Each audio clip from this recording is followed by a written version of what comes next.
द्रवहु सुदशरथे अजर बिहारी। मांगी नाव ने केवटुआना, कही तुम्हारे मरमु में जाना। चरण कमल रज कहूँ सब कही, मानुष करनी मोरे कछु है। श्री राम ने केवट से नाव मांगी, पर वह कहने लगा कि मैंने आपका भेद जान लिया है। सब लोग कहते हैं कि आपके चरण कमलों की धूल मनुष्य बना देने वाली कोई जड़ी है। छुअत सिला भई नारी सुहाई, पाहन तेने काटी कटनाई। तरनिउ मुनि घरिनी होई जाई, बाट परई मोरी नावे उड़ाई।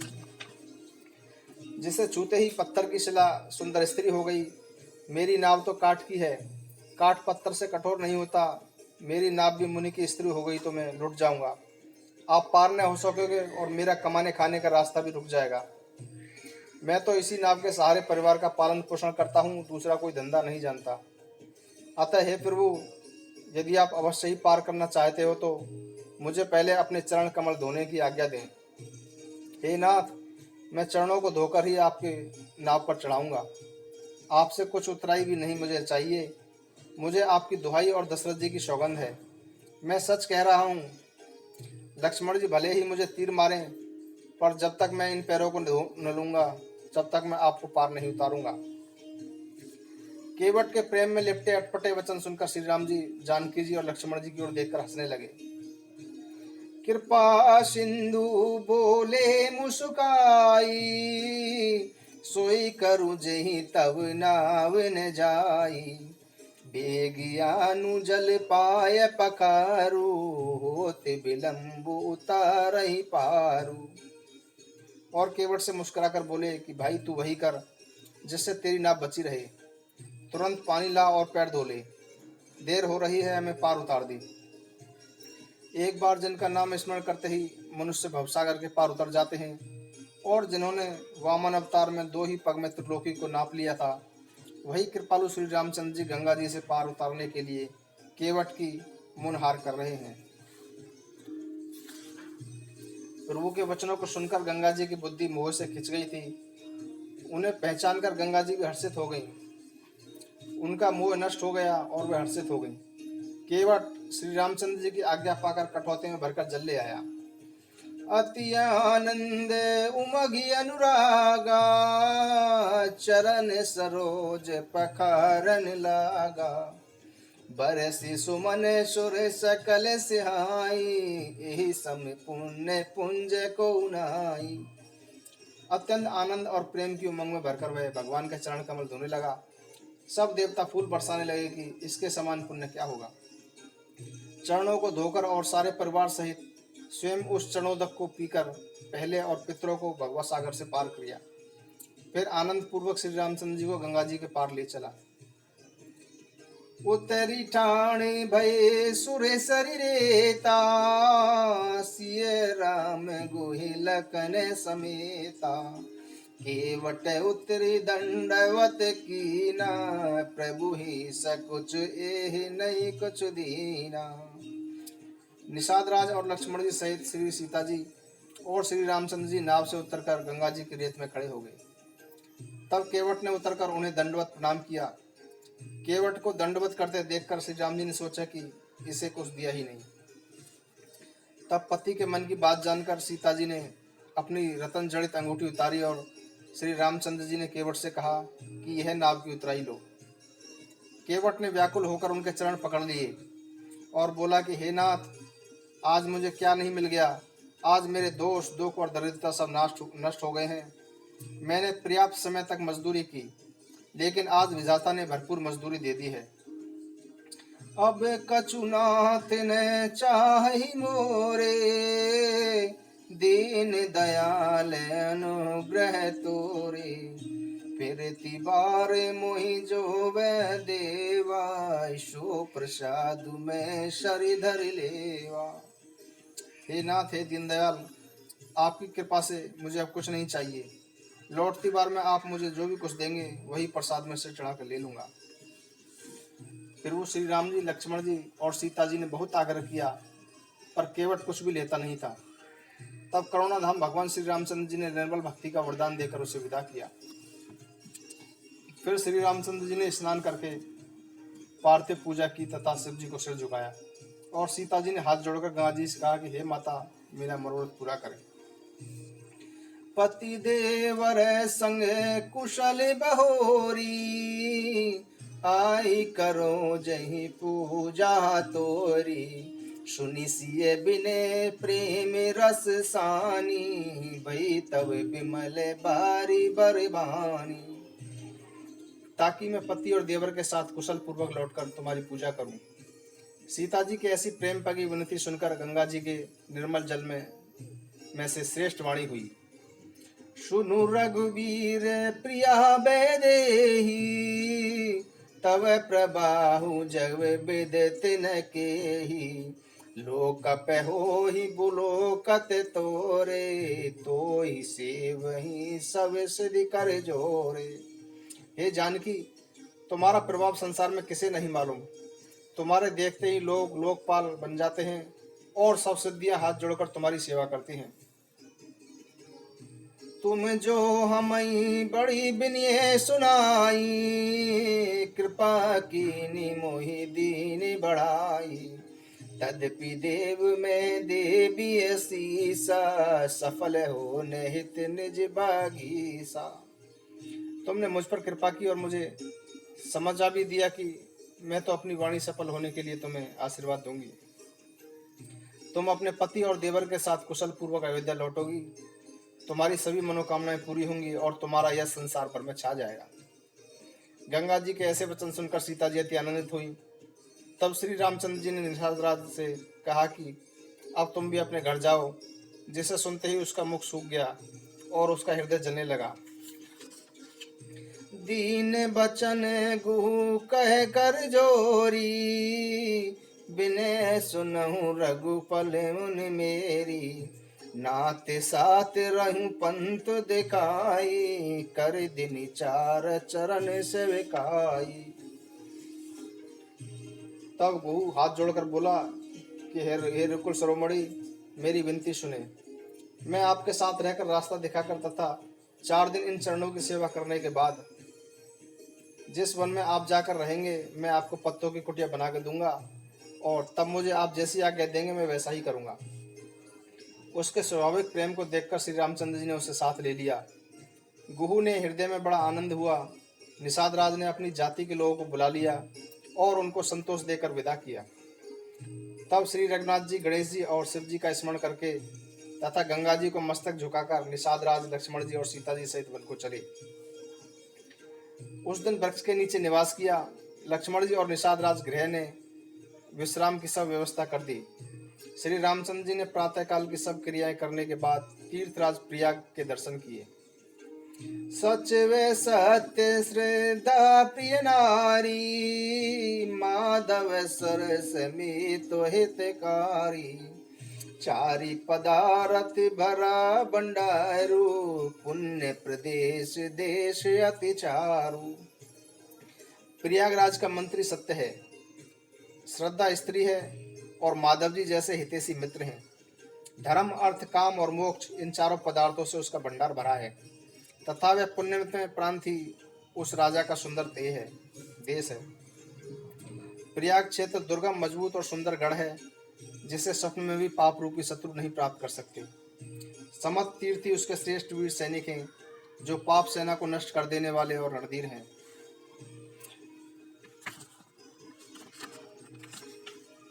गंगा, यमुना और सरस्वती का संगम ही उसका अत्यंत सुशोभित सिंहासन है। अक्षयवट छत्र है, जो मुनियों के भी मन को मोहित कर लेता है।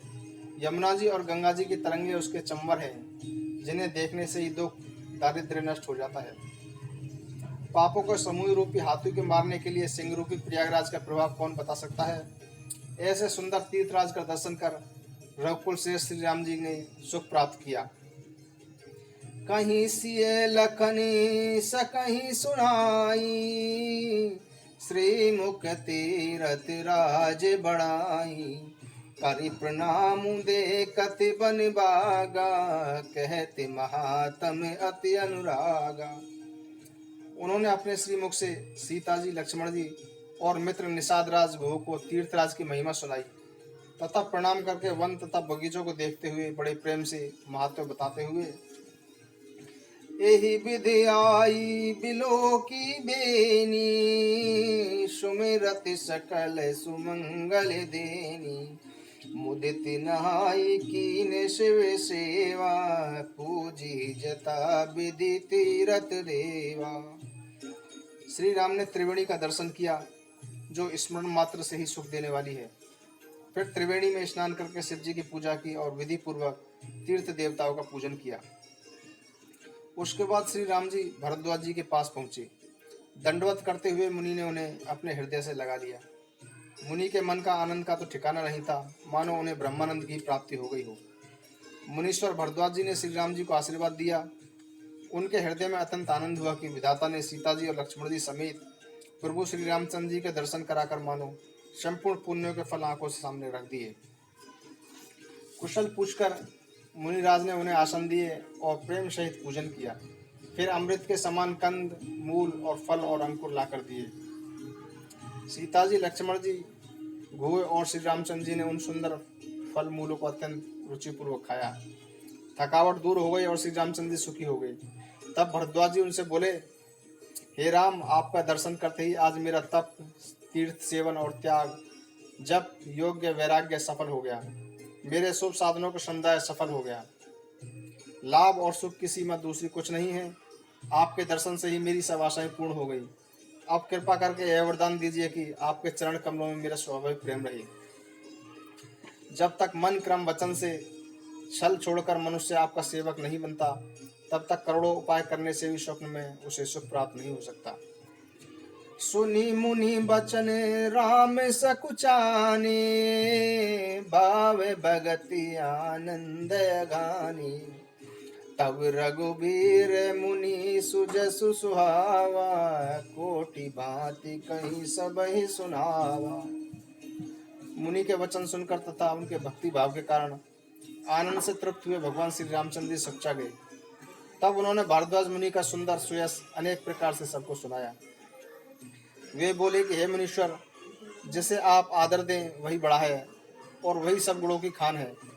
इस प्रकार श्री राम जी और मुनि भरद्वाज जी दोनों परस्पर विनय होकर अनिर्वचनीय सुख का अनुभव करने लगे। श्री राम, लक्ष्मण और सीता जी के आने का समाचार पाकर प्रयाग निवासी ब्रह्मचारी, तपस्वी, मुनि, सिद्ध और उदासी सब उन्हें देखने के लिए भरद्वाज जी के आश्रम पर पहुंच गए। श्री रामचंद्र जी ने सबको प्रणाम किया, जिससे सब आनंदित हो गए। परम सुखी होकर उन्हें आशीर्वाद देने लगे। श्री राम जी के सौंदर्य की सराहना करते हुए वे लौटे। श्री राम जी ने रात में वहीं विश्राम किया और प्रातःकाल प्रयागराज का स्नान करके तथा प्रसन्नता पूर्वक मुनि को सिर निभाकर सीता जी, लक्ष्मण जी और घोह के साथ चल दिए। राम सप्रेम कहु मुनि पाही, नाते कहीं हमें के ही मग जाही, मुनि मन बिहसी राम सन कहीं, सुगम सकल मग तुम्हें कहूँ। चलते हुए श्री राम जी ने अत्यंत प्रेम पूर्वक मुनि से पूछा कि हे नाथ, बताइए हम किस मार्ग से जाएं। मुनि मन में हंसकर श्री राम जी से बोले कि आपके लिए तो सभी मार्ग सुगम हैं। फिर साथ भेजने के लिए मुनि ने शिष्यों को बुलाया, तो श्री राम जी के साथ जाने की बात सुनकर 50 शिष्य दौड़े चले आए। वे सब अपने मन में अत्यंत प्रसन्न थे। श्री राम जी का सबका अगाध प्रेम था। सभी कहते हैं कि मार्ग हमारा देखा हुआ है। तब मुनि ने 4 ब्रह्मचारियों को उनके साथ कर दिया, जिन्होंने अनेक जन्मों तक पुण्य किए थे। श्री रघुनाथ जी ऋषियों को प्रणाम कर उनकी आज्ञा प्राप्त करके तथा हृदय में आनंद करके हो चले। ग्राम निकट जब निक सही जाई, दे कहीं दर सुनारी नरदाई, हो ही सनात जन्म फल पाई, फिर दुखित मनु संग पठाई। जब भी वे किसी गांव के पास होकर निकलते, स्त्री पुरुष दौड़कर उनके रूप को देखने लगते और अपने मन का फल पाकर वे सनात हो जाते। मन को प्रभु में लीन करके दुखी मन से वापस लौट जाते। इसके बाद श्री रामचंद्र जी ने विनती करके चारों ब्रह्मचारियों को भी विदा किया। वे अपनी मनचाही वस्तु अर्थात अनन्य भक्ति पाकर लौट गए। यमुना जी के पार उतरकर सबने यमुना जी के जल में स्नान किया। यमुना जी के किनारे रहने वाले स्त्री पुरुष यह सुनकर कि निषाद राज ने के साथ दो सुंदर नवयुवक और एक परम स्त्री आ रही हैं, अपना अपना काम भूलकर दौड़े और लक्ष्मण जी, श्री राम जी और सीता जी को का सौंदर्य देखकर अपने अपने भाग्य सराहने लगे। उनके मन में परिचय जानने की अनेक लालसाएं बनी थी, पर वे नाम गाम पूछते सब चाहते थे। उन लोगों में जो वयोवृद्ध और चतुर थे, उन्होंने युक्ति पूर्वक श्री रामचंद्र जी को पहचान लिया। सकल कथा तिन्ही सबहि सुनाई, बनहि चले पेतुआय सुपाई। सुनी से विषाद सकल पचिताई, रानी राय कीन भल नाही। उन्होंने पूरी कथा सब लोगों को सुनाई कि पिताजी की आज्ञा पाकर वे वन को जा रहे हैं। यह सुनकर सब लोग दुखी होकर कहने लगे कि रानी और राजा ने अच्छा नहीं किया। उसी समय वहां एक तपस्वी आया जो तेज पुंज, छोटी अवस्था का और सुंदर था। उसकी गति भी कभी नहीं जानते। वह वैरागी के वेश में था और मन, वचन और कर्म से श्री रामचंद्र जी का प्रेमी था। अपने इष्ट देव को पहचान कर उसके नेत्रों में जल भराया और उसका शरीर पुलकित हो गया। वह दंड की भांति पृथ्वी पर गिर पड़ा। उसकी उस दशा का वर्णन नहीं किया जा सकता था। श्री राम जी ने प्रेम पूर्वक पुलकित होकर उसे अपने हृदय से लगा लिया। इससे उसे इतना आनंद हुआ कि मानो किसी महादरिद्री व्यक्ति को पारस मिल गया हो। सब देखने वाले कहने लगे कि प्रेम और परमार्थ दोनों शरीर धारण करके मिल रहे हैं। फिर उसने लक्ष्मण जी के चरण छुए। उन्होंने भी प्रेम पूर्वक उसे उठा लिया। फिर उसने सीता जी के चरण धूलि को अपने सिर पर धारण किया। तब सीता जी ने उसे छोटा बच्चा जानकर आशीर्वाद दिया। फिर निषाद राज ने उसे दंडवत किया। श्री रामचंद्र जी का प्रेमी जानकर वह निषाद से भी आनंद पूर्वक मिला और अपने नेत्रों से श्री राम जी के सौंदर्य रूपी अमृत का पान करने लगा और ऐसा प्रसन्न हुआ जैसे कोई भूखा व्यक्ति भोजन पाकर होता है। गांव की स्त्रियां कह रही थी कि सखी, वे कैसे माता पिता हैं जिन्होंने ऐसे सुंदर बालकों को वन में भेज दिया है। श्री राम जी, लक्ष्मण जी और सीता जी के रूप को देखकर सब स्त्री पुरुष स्नेह से व्याकुल हो उठे। तब श्री रामचंद्र जी ने गोह को अनेक प्रकार से घर लौट जाने के लिए समझाया। श्री रामचंद्र जी की आज्ञा को सिर पर धर करके वह अपने घर को चल दिया। पुनि सिंह राम लखन कर जोरी, जमुन कीन प्रणाम बहोरी। चले शशि मुदित दो भाई, रबित मुजा कई करत बढ़ाई। तब सीता जी, श्री राम जी और लक्ष्मण जी ने हाथ जोड़कर यमुना जी को पुनः प्रणाम किया और यमुना जी की प्रशंसा करते हुए सीता जी सहित दोनों भाई प्रसन्नता पूर्वक आगे चले। रास्ते में जाते हुए उन्हें अनेक यात्री मिले।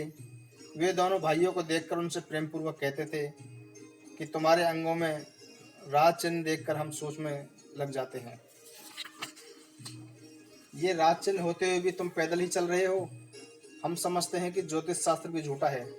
भारी जंगल और बड़े बड़े पहाड़ों का दुर्गम रास्ता और इस पर तुम्हारे साथ सुकुमारी स्त्री, हाथी और सिंगों से भरा यह भयानक वन देखा नहीं जाता।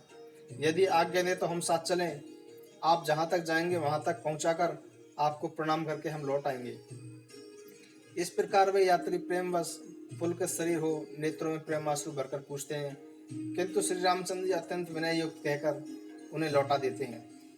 रास्ते में बसे गांव और पूर्वी तथा नागों और देवताओं के नगर देखकर प्रशंसा पूर्वक ईर्ष्या करते तथा ललचाते हुए कहते थे कि किस पुण्यवान ने किस शुभ घड़ी में इन्हें बसाया था, जो आज ये इतने धन्य, पुण्यमय और सुंदर हो गए। जह जह राम चरण चली जाही, इतने समान अमरावती नाही। पुण्य पुंज मग निकट निवासी, तिनहि सराहि सौर परवासी। जहाँ जहाँ श्री रामचंद्र जी के चरण पड़ जाते, उनके समान अमरावती भी नहीं। रास्ते के समीप बसने वाले भी अत्यंत पुण्यात्मा है। तभी तो स्वर्ग में रहने वाले देवता भी उनकी सराहना करने लगे। जिसने भी सीता जी लक्ष्मण जी सहित श्री राम जी के दर्शन कर लिए तथा जिन तालाबों व नदियों में श्री राम जी ने स्नान कर लिया, देव सरोवर और देव नदियां भी उनकी प्रशंसा करते हैं। जिस वृक्ष के नीचे प्रभु जा बैठते, कल्प वृक्ष भी उसकी प्रशंसा करते हैं। श्री रामचंद्र जी के चरण कमलों की धूल का स्पर्श करके पृथ्वी भी स्वयं को अति भाग्यशाली मानती है। रास्ते में बादल छा जाते हैं और देवता फूल बरसाते हैं। पर्वत, वन और पशु पक्षियों को देखते हुए श्री राम जी चले जा रहे हैं। सीता लखन सहित रघुराई, गाँव निकट जब निक सही जाई। सुनी सब बाल वृद्ध नर नारी, चलहि तुरत गृह काज विसारी। सीता जी और लक्ष्मण जी सहित श्री रघुनाथ जी जब किसी भी गांव के पास से निकलते, तब उनका आना सुनने ही बालक, बूढ़े, स्त्री, पुरुष सब अपने घर और काम काज को भूलकर तुरंत ही देखने के लिए दौड़ पड़ते।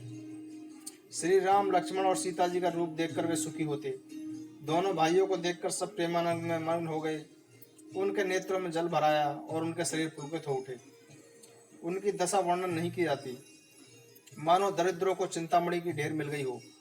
वे एक दूसरे को पुकार कर सीख देते कि इसी क्षण नेत्रों का लाभ ले लो। कोई कोई श्री रामचंद्र जी को देखकर अनुराग में इतने भर गए कि उन्होंने देखते हुए उनके हाथ चलने लगे। कोई नेत्रों से ही उनकी छवि को हृदय में धारण करके शरीर, मन और वाणी से शिथिल हो जाते हैं। कोई वट वृक्ष की छाया देखकर वहां नरम घास और पत्ते बिछाकर कहते कि क्षण भर यहाँ बैठकर थकावट मिटा लीजिए, फिर चाहे अभी चले जाइए, चाहे सवेरे। कोई घड़ा भरकर पानी ले आते और विनम्र वाणी से कहते कि हे नाथ, आचमन तो कर लीजिए। उनके वचन सुनकर और उनका प्रेम देखकर दयालु श्री रामचंद्र जी ने सीता जी को थकी हुई जानकर घड़ी भर वट वृक्ष की छाया में विश्राम किया। स्त्री पुरुष प्रसन्न होकर उनकी शोभा देखते रहे। उनके अनुपम रूप से स्त्री पुरुषों ने नेत्र और मन को लुभा लिया। सब लोग टकटकी लगाए श्री रामचंद्र जी के मुख को तमन्ना होकर देखते हुए सुशोभित हो रहे थे। श्री राम जी का श्याम शरीर अत्यंत शोभायमान था, जिसे देखते ही करोड़ों कामदेवों के मन में भी मोहित हो जाते हैं। बिजली के समान रंग वाले लक्ष्मण जी अत्यंत भले लग रहे थे। वे सिर से पांव तक सुंदर थे और मन को अच्छे लगते थे। दोनों ने मुनियों के वस्त्र पहने हुए थे और कमर में तरकस कसित हुए थे। उनके कमल के समान हाथों में धनुष बाण सुशोभित हो रहे थे। उनके सिरों पर सुंदर जटाओं के मुकुट थे। वक्ष, स्थल, भुजा और नेत्र विशाल थे तथा शरद पूर्णिमा के चंद्रमा के समान उनके सुंदर मुखों पर पसीने की बूंदें शोभित हो रही थी। उस मनोहर जोड़ी का वर्णन नहीं किया सकता, क्योंकि शोभा अधिक और मेरी बुद्धि थोड़ी है। श्री राम, लक्ष्मण और सीता जी की सुंदरता को सब लोग मन, चित्त और बुद्धि पूर्वक देख रहे थे। प्रेम के प्यासे वे स्त्री पुरुष उनके सौंदर्य की छटा देखकर ऐसे मुग्ध हो गए, जैसे दीपक को देखकर हरिणी और हरिण निशब्द हो रह जाते हैं। गांवों की स्त्रियां सीता जी के पास जाती, परंतु स्नेह के कारण कुछ पूछते चाहती थीं। बार बार सब उनके पांव छूती और पूछती थी कि हे राजकुमारी, हम कुछ निवेदन करना चाहती हैं, परंतु स्त्री स्वभाव के कारण कुछ पूछते हुए डरती हैं। हे स्वभावनी, हमारी ठिठाई क्षमा कीजिए और हमें गंवार जानकर बुरा न मानिए। ये दोनों राजकुमार परम सुंदर हैं। लगता है मानो पन्ने और स्वर्ण के कांति इन्हीं से पाई है। श्याम और गौरवर्ण है, सुंदर किशोर अवस्था है। दोनों ही परम सुंदर और शोभा के धाम है। शरद पूर्णिमा के चंद्रमा के समान इनके मुख और शरद ऋतु के कमल के समान इनके नेत्र हैं। हे सुमुखी, बताओ, करोड़ों कामदेवों को लजाने वाले ये तुम्हारे कौन हैं? उनकी ऐसी प्रेममयी तथा सुंदरमयी वाणी सुनकर सीता जी सच्चा गईं और मन ही मन मुस्कुराईं। गौरवर्ण सीता जी उन्हें देखकर संकोचवश पृथ्वी की ओर देखती हैं। वे दोनों ओर के संकोच से सच्चा रही हैं। हिरण के बच्चे के समान नेत्र वाली और कोयल किसी वाणी वाली सीता जी सच्चा कर प्रेम सहित बोली, ये जो सहज स्वभाव, सुंदर और गोरे शरीर के हैं, उनका नाम लक्ष्मण है। ये मेरे छोटे देवर हैं। फिर लज्जावश और अपने चंद्रमुख को आंचल से ढककर और श्री राम जी की ओर देखकर वह भुएं टेढ़ी करके खंजन पंक्षी जैसे सुंदर नेत्रों को तिरछा करके सीता जी ने इशारे से कहा कि ये श्री रामचंद्र जी मेरे पति हैं। यह जानकर गांव की सब युवती स्त्रियां इस प्रकार आनंदित हुई मानो कंगालों ने धनराशि लूट ली हो। तब वे सब अत्यंत प्रेम से सीता जी के पांव छूकर उन्हें अनेक प्रकार से आशीष देने लगे कि जब तक शेष जी के सर पर पृथ्वी रहे तब तक तुम सदा सुहागनी बनी रहो और पार्वती जी के समान और अपने पति की प्यारी रहो। हे देवी, हम पर कृपा बनाए रखना। हम बार बार हाथ जोड़कर विनती कर रही हैं ताकि आप फिर इसी रास्ते से लौटें और हमें अपनी दासी समझकर दर्शन दें। सीता जी ने उनके प्रेम को उन सबको प्रेम से देखा और मधुर वचन कहकर उन्हें भली भांति संतुष्ट किया, मानो चांदनी ने कुमुदनियों को खिलाकर संतुष्ट कर दिया हो। उसी समय श्री रामचंद्र जी का रुख जानकर लक्ष्मण जी ने विनम्र वाणी से लोगों से रास्ता पूछा। यह सुनते ही स्त्री पुरुष दुखी हो गए। उनके शरीर पुलकित तो उठे और नेत्रों में जल भर आया। उनका आनंद मिट गया और मन उदास हो गए, मानो विधाता ने दी हुई संपत्ति छीन ली हो। लेकिन इस कर्म गति समझकर उन्होंने धैर्य धारण किया और फिर निर्णय करके सुगम मार्ग बतला दिया। तब लक्ष्मण जी और जानकी जी सहित श्री रघुनाथ जी सब लोगों को लौटा दिया, किंतु उनके मन को तो श्री राम जी अपने साथ ही ले गए। लौटते हुए वे स्त्री पुरुष अत्यंत दुखी थे और मन ही मन विधाता को दोष रहे थे और कह रहे थे कि विधाता के सभी काम उल्टे हैं। वह विधाता निरंकुश, निर्दयी और निडर है, जिसने चंद्रमा घटने बढ़ने वाला वह कलंकी बनाया, कल्प वृक्ष को पेड़ और समुद्र को खारा बना दिया। उसी ने राजकुमारों को वन में भेज दिया। जब विधाता ने उन्हें वनवास दिया है तो उसे भोग विलास क्यों बनाए? जब वे पांव ही नंगे चल रहे हैं तब विधाता ने अनेकों सवारियां व्यर्थ ही बनाई। जब ये कुश और पत्ते बिछाकर जमीन पर ही सो जाते हैं तब विधाता ने सुंदर सेज किस लिए बनाई? जब विधाता ने इन्हें बड़े बड़े पेड़ों के नीचे ही निवास दिया तब उज्जवल महलों को बनाकर व्यर्थ परिश्रम क्यों किया? जो ये सुंदर अत्यंत सुकुमार होकर मुनियों जैसे वस्त्र पहने और जटा धारण करते हैं तो फिर विधाता ने भांति भांति के गहने और कपड़े व्यर्थ में ही बनाए। जब ये कंद मूल और फल खाते हैं तो संसार में अमृत आदि भोजन व्यर्थ ही हैं। कोई कहते हैं कि ये सब स्वभाव से ही सुंदर हैं, ये स्वयं प्रकट हुए हैं, ब्रह्मा के बनाए हुए नहीं हैं। हमारे कानों, नेत्रों और मन में आने वाली विधाता की करनी का वर्णन जहाँ तक वेदों में हुआ है वहाँ तक 14 लोकों में भी ऐसे पुरुष और स्त्रियाँ कहाँ हैं? इन्हें देखकर विधाता का मन मुग्ध हो गया, इसलिए उनकी उपमा के योग्य वह दूसरे स्त्री पुरुष बनाने लगा। उसने बहुत परिश्रम किया परंतु उसकी कसौटी पर कोई नहीं उतरा। इसी ईर्ष्या के कारण उसने इन्हें जंगल में जाकर लाकर छिपा दिया है। इस प्रकार प्रिय वचन कहने पर सबके नेत्रों में प्रेमाश्रु भर जाते थे और वो कहते थे कि ये अत्यंत सुकुमार शरीर वाले ऐसे कठिन मार्ग में कैसे चलेंगे? इनके कोमल और लाल चरणों को छूते ही पृथ्वी वैसे ही सुखचा जाती है जैसे हमारे हृदय सुखचा रहे हैं। यदि परमात्मा ने इन्हें वनवास दी दिया है तो सारे रास्तों को फूलों से क्यों नहीं सजा दिया? अबला स्त्रियां, बच्चे और बूढ़े दर्शन न कर पाने के कारण हाथ मलते पछताते थे। इस प्रकार जहाँ जहाँ श्री रामचंद्र जी जाते वहाँ लोग प्रेमवश हो जाते थे। कोई कहते हैं कि राजा बहुत ही अच्छे हैं जिन्होंने नेत्रों का लाभ दिया। स्त्री पुरुष सब आपस में स्नेह भरी और सुंदर बातें कह रहे थे। वे कहते थे कि वे माता पिता धन्य हैं जिन्होंने इन्हें जन्म दिया, वह नगर धन्य है जहाँ से ये आए हैं, वह देश, पर्वत, वन और गांव धन्य है और वह स्थान धन्य है जहाँ जहाँ ये जाते हैं। ब्रह्मा ने उसी को रचकर सुख पाया है जिसे श्री राम लक्ष्मण की सुंदर कथा सारे रास्ते और जंगल में छा गई है। रघुकुल रूपी कमल के खिलाने वाले सूर्य श्री रामचंद्र जी इस प्रकार मार्ग के लोगों को सुख प्रदान करते हुए सीता जी और लक्ष्मण सहित वन को देखते चले जा रहे थे। आगे श्री राम जी थे, पीछे लक्ष्मण जी सुशोभित थे। तपस्वियों के वेश बनाए हुए दोनों बड़े शोभामान थे। दोनों के बीच में सीता जी इस प्रकार सुशोभित हो रही थी जैसे ब्रह्म और जीव के बीच में माया। फिर मेरे मन में जैसी छवि बस गई मैं बताता हूँ। वसंत ऋतु और कामदेव के बीच में रति शोभित थी, मानो चंद्रमा के पुत्र और चंद्रमा के मध्य में चंद्रमा की स्त्री रोहिणी शोभामान हो रही थी। फिर वो श्री रामचंद्र जी के चरण चिन्हों के मध्य में पैर रखती हुई सीता जी डरती हुई मार्ग में चल रही थी और लक्ष्मण जी सीता जी और श्री रामचंद्र जी के चरण चिन्हों को बचाते हुए उनके दाहिने चल रहे थे। राम लखन सिय प्रीति सुहाई, बचन अगोचर किमि कहीं जाई।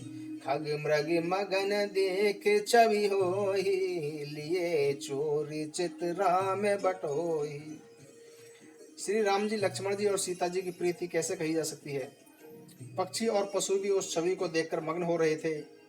पथिक रूप श्री रामचंद्र जी ने उनके मन हर लिए थे।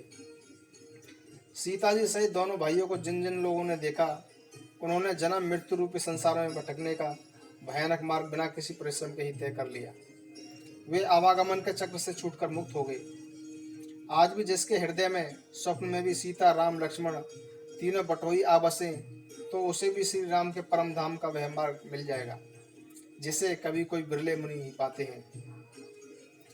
तब श्री रामचंद्र जी सीता को थकी हुई जानकर तथा पास में एक बड़ का वृक्ष है और ठंडा पानी देखकर उस दिन वहीं ठहर गए।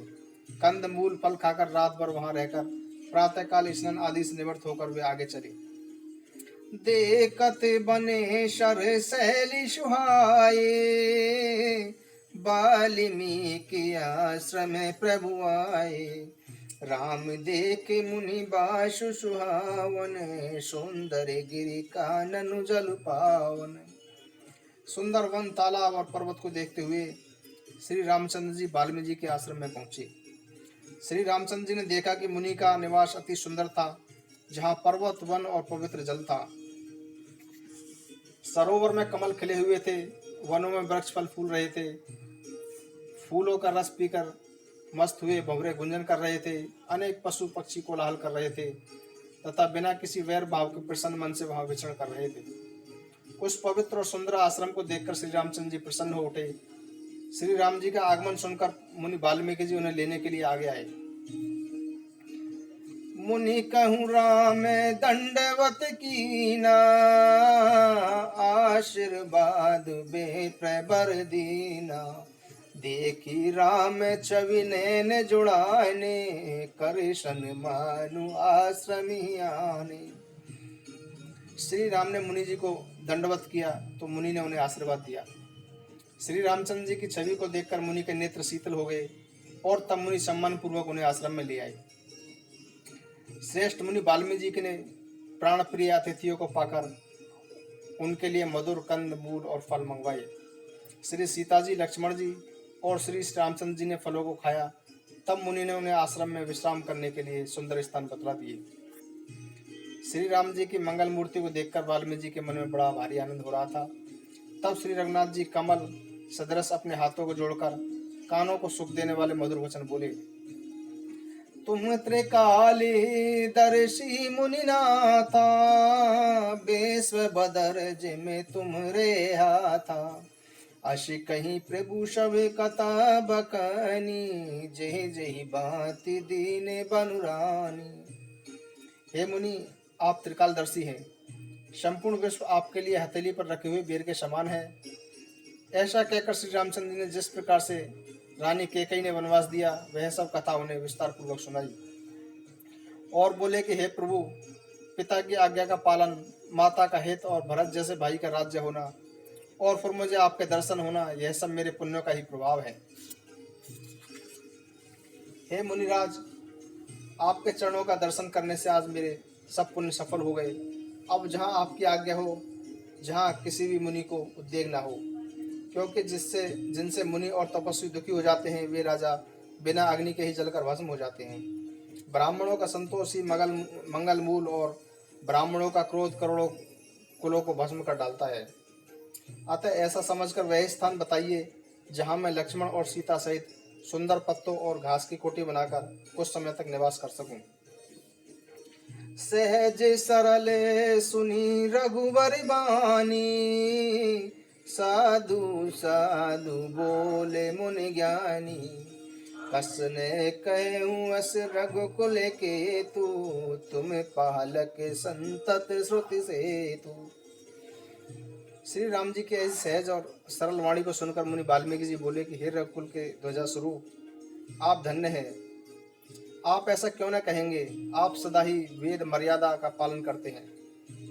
हे राम, आप वेद मर्यादा का पालन करने वाले जगदीश हैं, जबकि जानकी जी माया है, जो संसार का सृजन, पालन और संहार करती हैं। जो 1000 मस्तक वाले सर्पों के स्वामी और पृथ्वी को अपने सर पर धारण करने वाले हैं, वह चराचर के स्वामी शेष जी लक्ष्मण हैं। देवताओं के हित के लिए आप राजा का शरीर धारण करके दुष्ट राक्षसों का नाश करने के लिए आए हैं। हे राम, आपका स्वरूप वाणी से अगोचर, बुद्धि से परे, अव्यक्त, अकथनीय और अपार है। वेद निरंतर उसी का नेति नेति कहकर वर्णन करते हैं। हे राम, यह संसार दृश्य है, आप उसे देखने वाले हैं। आप ब्रह्मा, विष्णु और शंकर को भी नचाने वाले हैं। वे भी आपके मर्म को नहीं जानते, तब दूसरा कोई आपको समझ सकता है?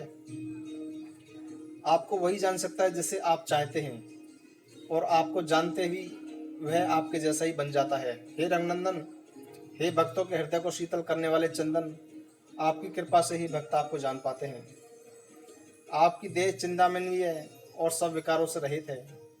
इस रहस्य को समझदार व्यक्ति ही जानते हैं। आपने देवता और संतों के कार्य के लिए ही नर शरीर धारण किया है, तथा प्रकृति के तत्वों से निर्मित देह वाले राजाओं की भांति कहते और करते हैं। राम देखे सुनी चरित तुम्हारे, जड़ मोहि बहु देहो सुखारे। तुम जो कहूँ करहूँ सब साचा, जस कछि तस चाहे नाचा। हे राम, आपके चरित्र को देखकर सुनकर मूर्ख व्यक्ति मोह को प्राप्त होते हैं, जबकि ज्ञानी जन सुख का अनुभव करते हैं। आप जो कुछ भी कहते और करते हैं वह सब सत्य ही है, क्योंकि जैसा स्वांग भरे वैसा ही नाचना भी तो चाहिए। आपने मुझसे पूछा कि मैं कहाँ रहूं, परंतु मैं सकुचाते हुए यह पूछता हूँ कि वह स्थान बताइए जहाँ पर आप ना हो, तब मैं आपके रहने के लिए स्थान दिखाऊं। मुनि के ऐसे प्रेमपूर्ण वचन सुनकर श्री रामचंद्र सच्चाकर मन ही मन मुस्कुराए। वाल्मीकि जी हंसकर बोले, हे राम जी सुनिए, अब मैं वह स्थान बताता हूँ कि जहाँ आप सीता जी और लक्ष्मण जी समेत निवास कर सकते हैं, जिनके कान समुद्र की भांति हैं, और वे ही उन्हें आपकी सुंदर कथा रूपी अनेक सुंदर नदियों से उन्हें निरंतर भरते रहते हैं, फिर भी कभी तृप्त नहीं होते। उनके हृदय आपके लिए सुंदर घर हैं, और जिन्होंने अपने नेत्रों को चातक बना रखा है, जो आपके दर्शन रूपी मेव के लिए सदा लालायित रहते हैं, तथा जो बड़ी बड़ी नदियां, समुद्र और झीलों का भी कभी निरादर करते हैं, और आपके सौंदर्य के एक बूंद जल से भी सुखी हो जाते हैं। आप उनके हृदय में लक्ष्मण जी और सीता जी सहित निवास करें। आपके यश रूपी निर्मल नान सरोवर में ही उसकी जीव हंसनी बन गई, और आपके गुण रूपी मोतियों को भी चुभती रहती है। आप उसके हृदय में निवास करें, जिसकी नासिका आपके पवित्र और सुगंधित सुंदर प्रसाद को नित्य आदरपूर्वक सूंघती है, और जो आपको अर्पण करने में भोजन ग्रहण करते हैं, आप प्रसाद रूप में ही वस्त्र धारण करते हैं।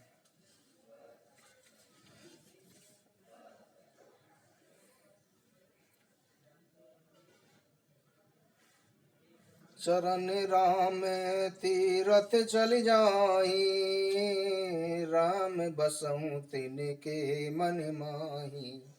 मंत्र राजु नित्य जपहि तुम्हारा, पूजहि तुम्हि सहते परिवारा।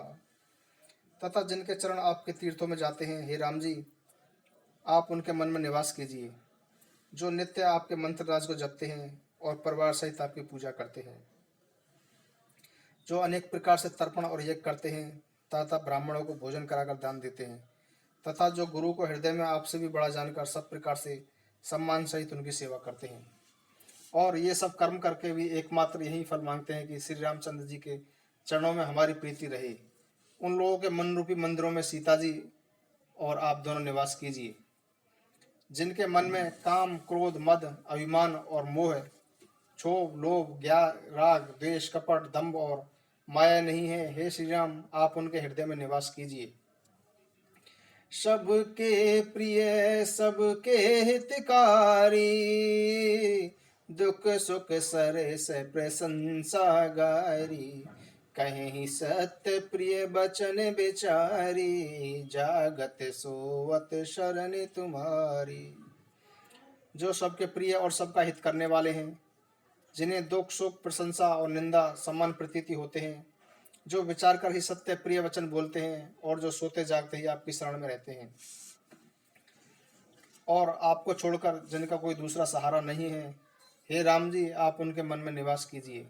जो पराई स्त्री को माता के समान मानते हैं, तथा पराया धन जिन्हें विष से समान भी घातक प्रतीत होता है, जे हर सही पर संपत्ति देखी, दुखित होई पर विपत्ति विशेषी। जिन्हि राम दुख प्राण प्यारे, तिनके मनुष्य सदन संभारे। जो दूसरों की संपत्ति को देखकर हर्षित होते हैं, परंतु दूसरे की विपत्ति देखकर दुखी होते हैं, तथा जिन्हें आप प्राणों के भी समान प्यारे हैं, आप मन ही आपके रहने योग्य स्थान हैं। हे तात, जिनका स्वामी, सखा, पिता, माता और गुरु सब आप ही हैं, उनके मन रूपी मंदिर में सीता सहित आप दोनों भाई निवास कीजिए। जो अवगुणों को छोड़कर केवल गुणों को ग्रहण करते हैं, ब्राह्मणों और गौ के लिए संकट सहते हैं, नीति निपुणता में जिनकी संसार मर्यादा है और जिन सुंदर मन में है, उनके निवास कीजिए।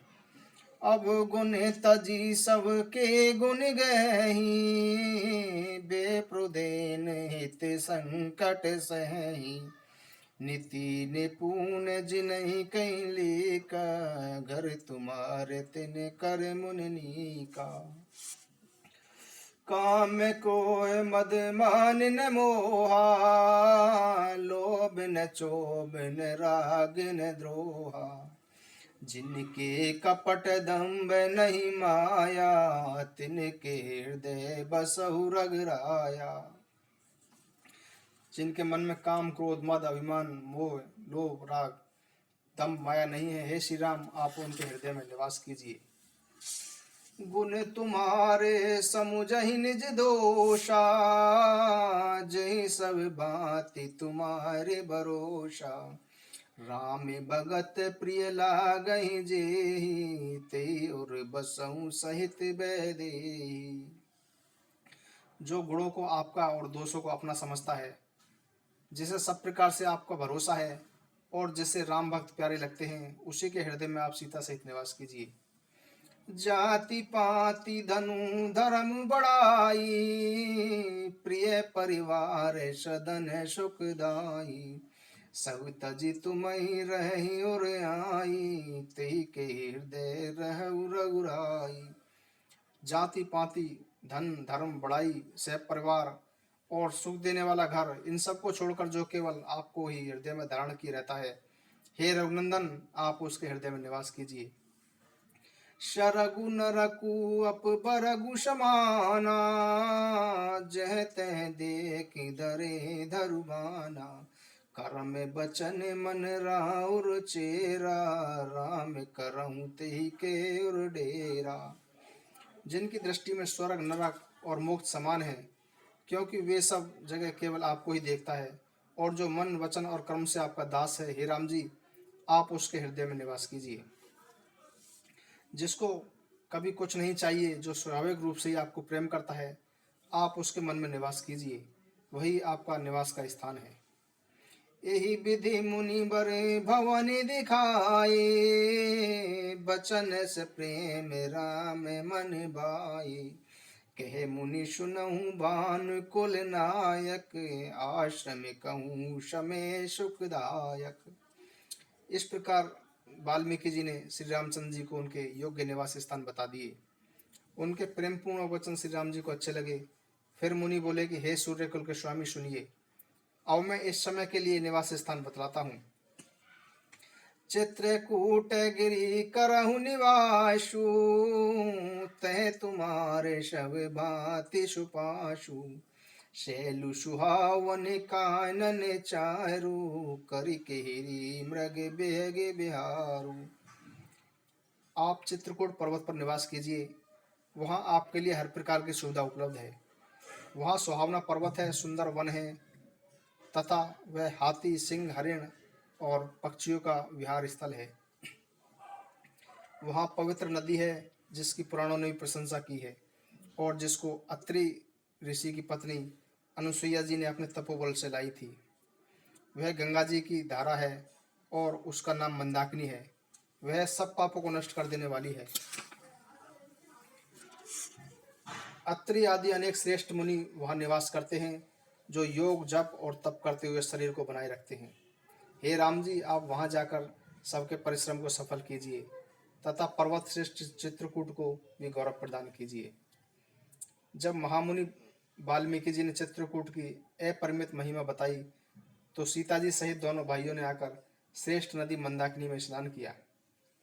श्री रामचंद्र जी बोले कि लक्ष्मण, बड़ा अच्छा घाट है, अब यहीं ठहरने की व्यवस्था करो। तब लक्ष्मण जी ने पैश्योनी नदी के उत्तर में एक ऊंचा किनारा देखा और कहा कि इसके चारों ओर धनुष के समान एक नाला है। मंदाकिनी उस धनुष की डोरी है और सम दम दान बाण है। कलयुग के समस्त पाप उसके अनेक हिंसक पशु हैं। चित्रकूट अचूक शिकारी है, जिसका निशाना कभी चूकता नहीं और जो सामने से मरता है। ऐसा कहकर लक्ष्मण जी ने वह स्थान दिखलाया, जिसे देखकर श्री रामचंद्र जी को बड़ा सुख हुआ। जब देवताओं ने जाना कि श्री रामचंद्र जी को वह स्थान अच्छा लगा, तो देवता विश्वकर्मा को साथ लेकर चले। सब देवता कोल भीलों के वेश में आए और उन्होंने पत्तों और घास से सुंदर घर बना दिए। दो ऐसी सुंदर कुटिया बनाई जिनका वर्णन नहीं किया जा सकता था। उनमें से एक अत्यंत सुंदर छोटी से छोटी थी और दूसरी बड़ी थी। लक्ष्मण जी और जानकी जी सहित प्रभु श्री रामचंद्र जी घास पत्तों के उस घर में शोभामान हुए, मानो कामदेव ही मुनि का वेश धारण करके अपनी पत्नी रति व वसंत ऋतु के साथ सुशोभित हो रहे हो। मंगली भवने मंगलहारी द्रव्य सुदशरथि अजरी बिहारी। राम सिया राम जय जय राम। राम सिया राम जय जय राम। अमर नागे किन्नर दिशपाला चित्रकूट आए तही काला। राम प्रणाम कीन सब काहू मुदित देव लई लोचन लाहू। उस समय देवता नाग किन्नर और दिक्पाल चित्रकूट आए और श्री रामचंद्र जी ने प्रत्येक को प्रणाम किया।